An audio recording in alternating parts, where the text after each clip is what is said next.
ওং অজ্ঞানতিমিরমেশ্য জ্ঞানাঞ্জন শলাকয়া চক্ষু উর্মিলিতং येन তস্मै শ্রীগুরবে নমঃ। বাঞ্ছাকল্পতরুশ্চ কৃপা সিন্ধু ভৈবচ পতিতানাং পাবনেভ্যো বৈষ্ণবেভ্যো নমো নমঃ। শ্রীকৃষ্ণ চৈতন্য প্রভু নিত্যানন্দ শ্রী অদ্বৈত গদাধর শিবাসাদি শ্রী গৌর ভক্তবৃন্দ। হরে কৃষ্ণ কৃষ্ণ কৃষ্ণ হরে হরে, হরে রাম রাম রাম হরে হরে। কুর্ম নামে ব্রাহ্মণকে কৃপা করলেন মহাপ্রভু, তাকে শক্তি সঞ্চার করে দিলেন। যারে দেখো তারে কহ কৃষ্ণ উপদেশ, আমার আজ্ঞায় গুরু হইয়া তারই দেশ। মহাপ্রভু বলে তাকে বিদায় দিয়ে, তাকে সান্ত্বনা দিয়ে মহাপ্রভু আসছেন। আর সেই ব্রাহ্মণ মহাপ্রভুকে এগিয়ে দিতে এসেছেন। মহাপ্রভু তুমি এবারে যাও। বাসুদেব নাম এক দ্বিজ মহাশয়, সর্বাঙ্গে গলিত কুষ্ঠ তারে ক্রীড়াময়, তাতে ক্রীড়াময়। অঙ্গ হইতে যেই ক্রীড়া খসিয়া পড়য়, উঠাইয়া সেই ক্রীড়া রাখে সেই ঠাঁয়। সারা অঙ্গে গলিত কুষ্ঠ আর ছোটো ছোটো কৃমিকীট হয়ে গেছে, পড়ে যাচ্ছে, সেটাকে আবার নিয়ে সেই জায়গায় রেখে দিচ্ছে, ওদেরকে খাওয়াচ্ছে। সারা অঙ্গে কুষ্ঠরোগ হয়ে গেছে, সে পোকা হয়ে গেছে, সেই পোকা পড়েছে তাও দিচ্ছে, সেখানে রেখে দিচ্ছে। অঙ্গ হইতে যেই ক্রীড়া খসিয়া পড়য়, উঠাইয়া সেই ক্রীড়া রাখে সেই ঠাঁয়। রাত্রিতে শুনিলা দেহ গোসাইর আগমন, দেখিবারে আইলা প্রভাতে কুর্মের ভবন। রাত্রিতে শুনছেন এখানে এক গোসাই এসেছে, এবারে শুনতে পেয়ে সেই কুর্ম ব্রাহ্মণ বাড়িতে ছুটছেন, বলে কোথায় দেখি গোসাই দর্শন। প্রভুর গমন কুর্ম মুখেতে শুনিয়া, ভূমিতে পড়িলা দুঃখে মূর্ছিত হইয়া। কারণ কুর্ম ব্রাহ্মণের বাড়িতে যেয়ে দেখলেন মহাপ্রভু নেই, তিনি চলে গেছেন। শুনেছেন মহাপ্রভু এসেছেন, তারপরে গেলেন, যখন যান তখন মহাপ্রভু নেই, বেরিয়ে চলে গেছেন। আবার মূর্ছিত হয়ে পড়ে গেলেন, বলে হায় দেখ, অনেক প্রকার বিলাপ করিতে লাগিলা, সেইখানে আসি প্রভু তারে আলিঙ্গিলা। প্রভু স্পর্শে দুঃখ সঙ্গে কুষ্ঠ দূরে গেল, প্রভুর স্পর্শে দুঃখ সঙ্গে কুষ্ঠ দূরে গেল, আনন্দ সহিত অঙ্গ সুন্দর হয়ে গেল। প্রভুর স্পর্শে তার কুষ্ঠ দূর হয়ে গেল, সুন্দর পুরুষ হয়ে গেলেন। প্রভুর কৃপা দেখি তার বিস্ময় হইল মন, শ্লোক পড়ি পায়ে ধরি করেন শ্রবণ। আমার গায়ে গলিত কুষ্ঠ প্রচুর, এমন একজন আমাকে স্পর্শ করলো, সব কুষ্ঠ দূর হয়ে গেল। তাহলে ইনি সাধারণ ব্যক্তি না। এবারে পায়ে পড়ে স্তব করছেন। কাহং দরিদ্র পাপিয়ান ক কৃষ্ণ শ্রীনিকেতন, ব্রহ্মবন্ধুর ইতি স্মহং বাহুভ্যাং পরিরম্ভিত।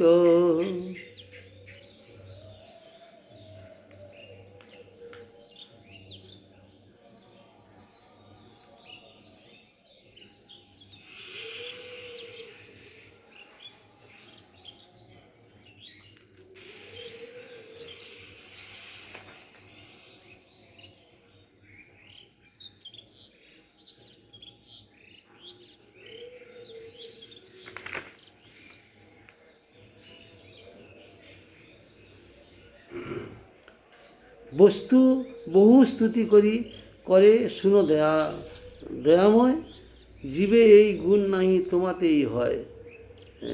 কোথায় আমি পাপী আর কোথায় আপনি আমার প্রভু বলছেন, বহু স্তুতি করছেন। জীবে এই গুণ নাই তোমাতেই হয়, এই গুণ জীবের মধ্যে নাই, যেটা তোমার মধ্যে আছে।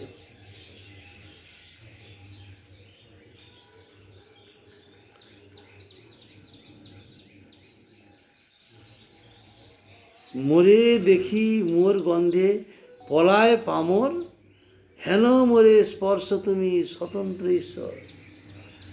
আমাকে দেখে আমার এই কুষ্ঠ গলিত কুষ্ঠ গন্ধে সব লোকে পালিয়ে যায়, আর হেন মোরে স্পর্শ তুমি স্বতন্ত্র, তুমি এইরকম আমাকে স্পর্শ করলে, স্বতন্ত্র ঈশ্বর ছাড়া এরকম হয় না। কিন্তু আছিলাম ভালো অধম হইয়া, এবে অহংকার মোর জন্মিল আসিয়া। আমি ভালো ছিলাম, এই যে গলিত কুষ্ঠ গায়ে কষ্ট হচ্ছে, দুঃখ পাচ্ছি, তোমাকে ডাকার বাসনা আছে, ডাকছি।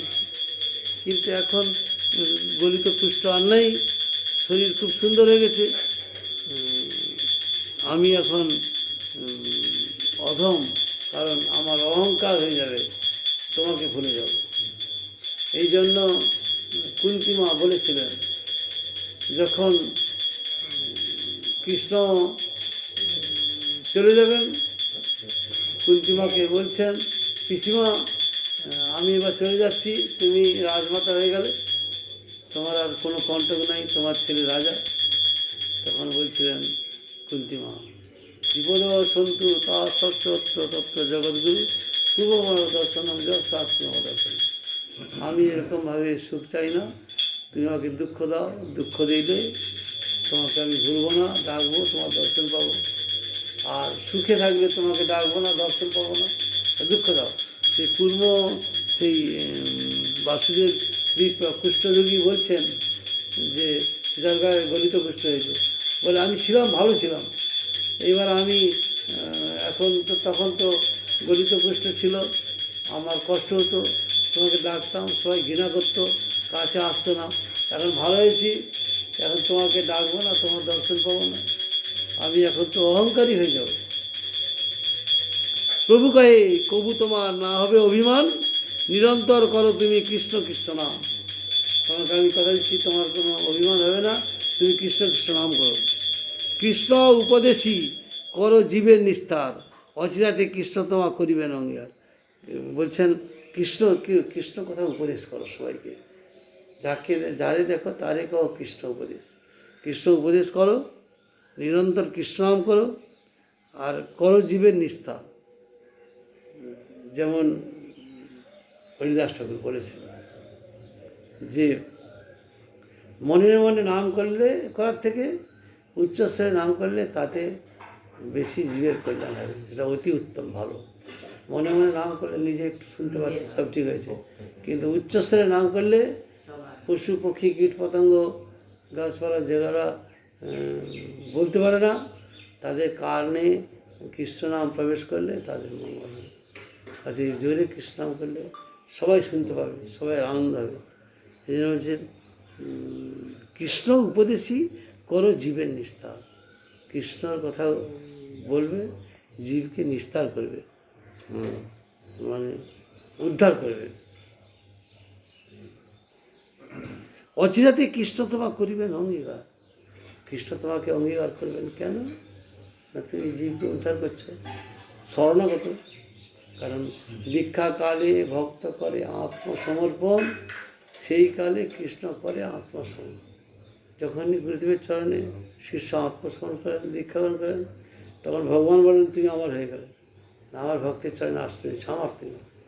সেই এখানে বলছেন অচিরাতে কৃষ্ণ তোমা করিবেন অঙ্গীকার। এতে কহিয়া প্রভু কইল অন্তর্ধানী, দুই বিপ্র গলা গলি কান্দে প্রভু গুণে।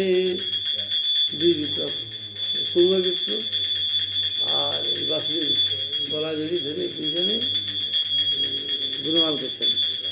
শ্রী মহাপ্রভুকে যারা সর্বস্ব ত্যাগ করিয়া একান্তভাবে আশ্রয়পূর্বক সেবা করিতে সংকল্প করেন, ভগবান গৌরচন্দ্র তাহাদিগকে ভজন স্বীকার করিয়া এই শিক্ষা দেন যে তাহাদিগের ভজন শিক্ষা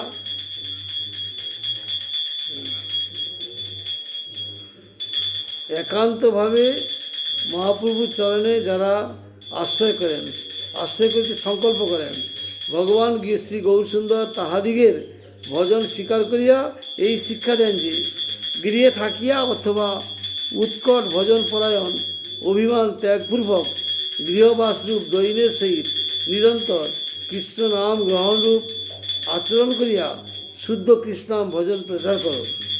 আমি সর্বোত্তম বৈষ্ণব, শিষ্য হইলেই গর্বরূপ ভজন নষ্ট হয়। এই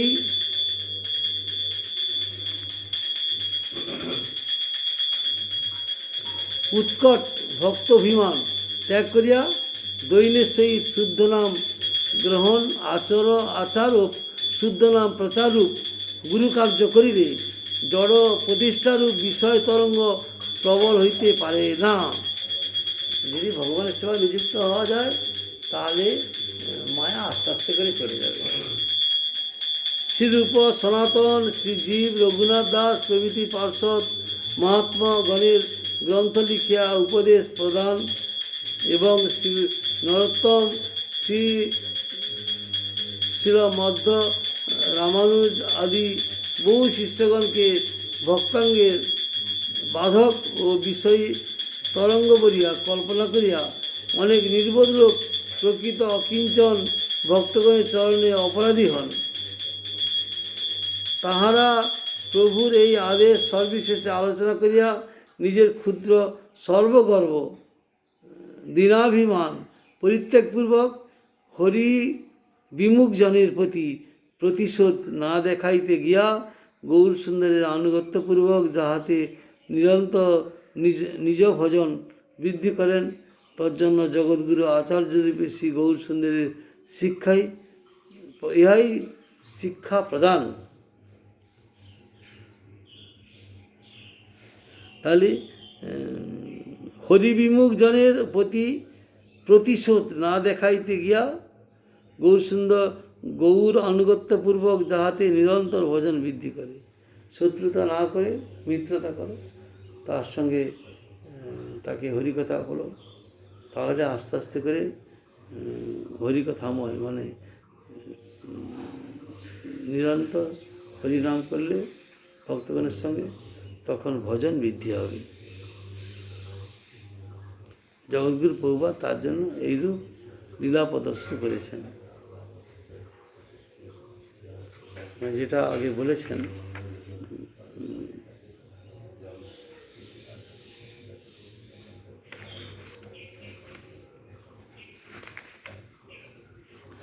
এই মতো যার ঘরে করে প্রভু ভিক্ষা সেই ওইসে করে তারে করা এই শিক্ষা। যার বাড়িতে যাচ্ছেন তাকে কি পাসপার করছেন, এই শিক্ষা দান করছেন। যারে দেখে তারে কহ কৃষ্ণ উপদেশ।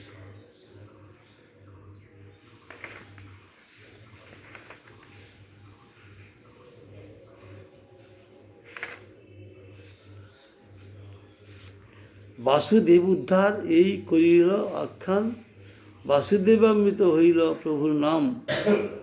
এই যে বাসুদেব বিপ্রকে উদ্ধার করলেন, প্রভুর নাম বাসুদেব বিপ্র হইল।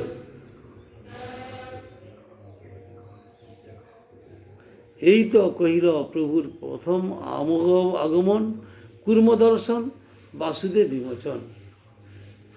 কুর্মদেবকে দর্শন করলেন, কুর্ম বিপ্র কৃপা করলেন, বাসুদেব বিপ্রকে কৃপা করলেন। তার যে বন্ধন ছিল মায়াবন্ধন সেটাকে উন্মোচন করলেন, তা কৃপা করলেন। শ্রদ্ধা করি এই লীলা যে করে শ্রবণ, অচিরাতে মিলয়ে তারে চৈতন্য চরণ। এসব ভগবানের কথা যারা শ্রবণ করেন তারা ভগবত কৃপা লাভ। এই জন্য বলছেন ব্রহ্মাণ্ড ভবিতে কোনো ভাগ্যবান জীব গুরুকৃষ্ণ প্রসাদে পায় ভক্তিলতা বীজ, মালি হয়ে সেই বীজ করে আরোপণ, শ্রবণ কীর্তন জলে করে শেষে। এইসব ভগবানের কথা সাধুগুরু বৈষ্ণবের মুখে শ্রবণ করতে হবে, আবার কীর্তন করতে হবে। তাহলে আস্তে আস্তে আস্তে করে মনের মধ্যে যে ময়লাগুলো আছে, কাম ক্রোধ লোভ মোহ মত আশ্চর্য প্রতিষ্ঠা কনকামিনী, সেইগুলো দূর হয়ে যাবে, ভগবানের চরণে মতি আসবে। এই জন্য হাতে পাতে মিলে বিশ্রাম করতে হবে, ভগবানের কথা আলোচনা করতে হবে, ভগবান সেবা করতে হবে, ধাম পরিক্রমা করতে হবে। চৈতন্য লীলার আদি অন্ত নাহি জানি, সেই লিখি যেই মহান্তের মুখে শুনি। কৃষ্ণদাস কবিরাজ গোস্বামী বলছেন এর আদি মধ্য অনন্ত অন্তলীলা কিছু না। বলছেন যাহা যাহা মহাজনের কাছে শ্রবণ করি তাহাই লিখি। ইথে অপরাধ মোর না লইয় ভক্তগণ, তোমার সবার চরণ মোর একান্ত শরণ। বলছেন ভক্তগণ, আমার অপরাধ দিবেন না, তোমাদের চরণে শরণাগত হলাম।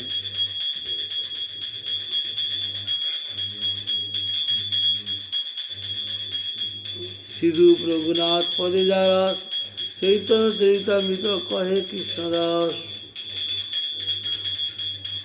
বাঞ্ছাকল্পতরুবশ কৃপা সিন্ধু ভয়বত পতিতানাং পাবনেভ্যো বৈষ্ণবেভ্যো নমো নমঃ।